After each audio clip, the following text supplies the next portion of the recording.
kuna Mwari nekuti upenyu ndewaishe singindati. Ndoda kutenda kuna Mwari nechipo cheupenyu. Kurarama kwangu kwese ndongozvipa kuna Mwari. Ndoda kutenda kuna Mwari nechipo cheupenyu.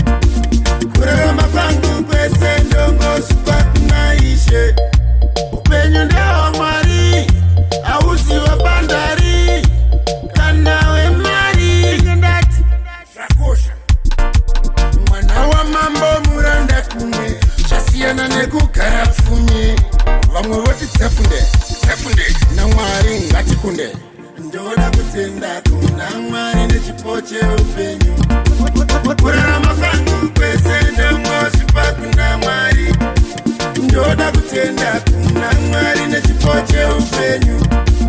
Kurarama kwangu kwese ndongozvipa kuna Ishe. Toda kutenda kuna iwe Sambatenga, ndivo vega ndati vanonipa simba. Zvakaoma kunyangwe vichirema, kumaguma kunyangwe kumatutso. Kune vamwe vakatomboshingiria kuti dai varamba vari vapenyu.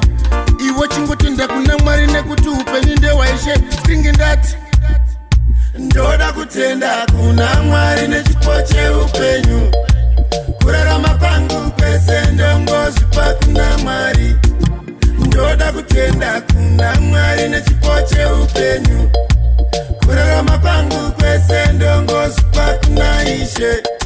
Upenyu ndewa Mwari, hausi wabandari